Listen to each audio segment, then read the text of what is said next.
So the White House today focusing on the root causes of violent extremism at the panel discussions that they are holding, and they hope that that will help to prevent the kind of radicalization that you see on the right-hand side of your screen that has been so brutal and horrific in nature. So it's a 3-day summit, and they're looking for new ways to halt this spread of extremist Islamic radicalism, and they want to offer a, quote, positive alternative for people to turn their lives to rather than that. Welcome, everybody. Brand new hour now of America's Newsroom. I'm Martha McCallum. And I'm Bill Hemmer. Good morning. The administration calling on community leaders to play a bigger role, acting on a local level to turn back the growing tide of violence. President Obama writing an op-ed in today's LA Times endorsing new approaches to the evolving threat, saying this, quote, "We know that military force alone cannot solve this problem, nor can we simply take out terrorists who kill innocent civilians. We also have to confront the violent extremists, the propagandists, recruiters, and enablers." Well, Kevin Cork's live at the White House right now. As expected, the term Islamic extremist is not used there, Kevin, but isn't that at the heart of this 3-day summit? In a word, Bill, yes. I mean, let's face it, whether they say it or not or admit it or not, violent Islamic extremism really is at the crux of the issue here, and I think it's fair to say the White House certainly knows that, and you know that they know that because they keep bending over backwards not to say it. I just want to share just some of the bullet points of what they're hoping to accomplish in this summit here. Obviously, they want to welcome, as you pointed out, community leaders from all over the world. In fact, 60 nations said to be represented. They hope to prevent people from being radicalized toward violence. And they want to explore economic, educational, and entrepreneurial development. That idea that if I give you hope, you will be less likely to go out there and kill. And then lastly, they hope to develop social media tools to counter extremist narratives. Now, this was actually supposed to all get underway last fall. They're just now getting around to it. And given what's been happening all over the globe, the timing, Bill, quite honestly, couldn't probably be any better. I know you and others have asked often, why not call it Islamic extremism? What is the explanation given when that question comes up, Kevin?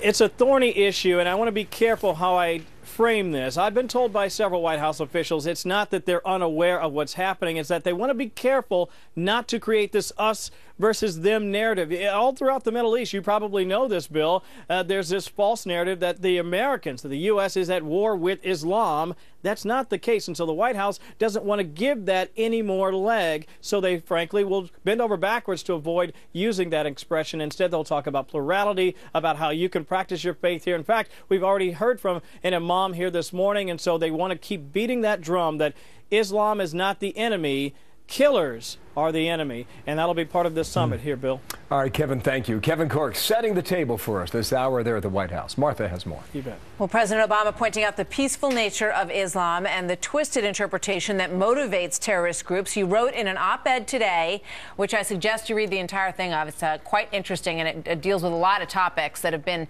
that we've talked about. With Al-Qaeda, he says, with Al-Qaeda and ISIL peddling the lie that the United States is at war with Islam, our campaign to prevent people from around the world from being radicalized to violence is ultimately a battle for hearts and minds. So let's break that down a little bit with Stephen Dinan, writer at the Washington Times. Stephen, good morning. Good to have you here.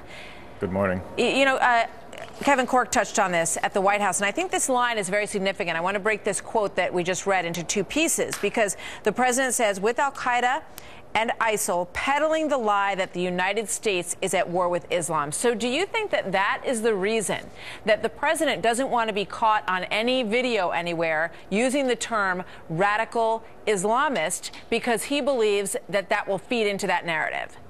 Sure, absolutely, that's the reason. The question is whether that's a justification, whether that's a good enough excuse for that. You know, the president has multiple audiences here, and he has to remember that a very important audience is the one he's trying to convince back here at home that to give him war powers to go fight against the Islamic State. There are a number of folks, you can see the polls suggest a majority doesn't trust him in this fight, and part of it is because they believe that he's parsing words. He's worried about words rather than worrying about looking at the fundamentals of the enemy. You know, the White House is the one that's caused this obsession with the words and with the labels because they are so afraid of saying that. Look, the op-ed you're talking about is very interesting, though, because it does get into the fact that we are talking about most of the terrorists that we are fighting there do subscribe to a Muslim ideology, and this one happens to be a radical Muslim ideology. So at least they're acknowledging some of the religious tenets of this, but they won't stick the two words, words, radical and Islam together. Yeah, here's Eric Holder on that.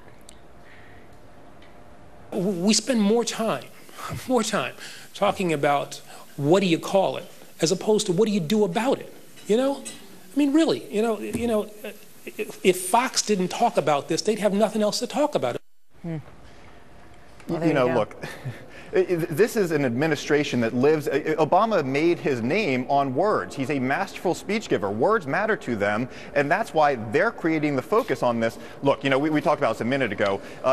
This administration took 6 months to actually send up a war resolution to Congress. It took them 6 months to figure out a strategy, and when they sent it up, it was a vague strategy. It's the public that doesn't trust this administration to have that very plan that Holder says that he thinks that we should be focused on. So when they come up with a plan, when they start talking about ways to combat this, militarily, as well as rounding up and having moderate Muslim clerics speak out, when they come up with that strategy, I think they'll have a lot better time selling this. I thought it's interesting, too, in the editorial, he speaks twice about ultimately this is a battle of hearts and minds. He says that twice in the editorial. It is clear that he believes that more than anything, we have to bend the thinking of people in these areas. And he thinks that you can do that by community organizing, basically. Just convince people that it's not a good idea to join ISIS. I mean, is that superficial? Is that overly simplistic?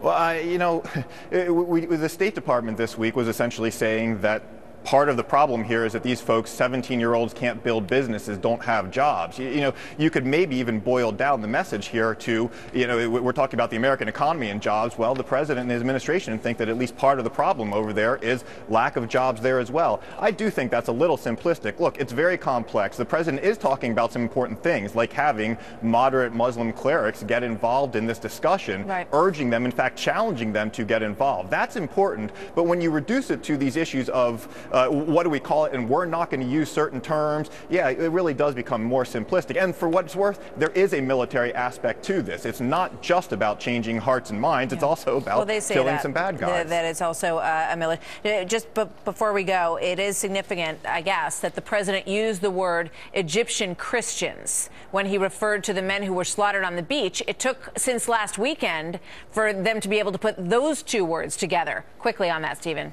Yeah, no, absolutely. Your viewers can be forgiven for being confused. At first we're told, well, we don't want to tie this to religion, and now they are talking about Christian victims, and they are, as we talked about, a fight for hearts and minds within the Muslim community. So at least we're acknowledging the religious aspect of this. Just the issue of sticking radical and Islam together, we still won't do that. All right, Stephen, thanks. My pleasure.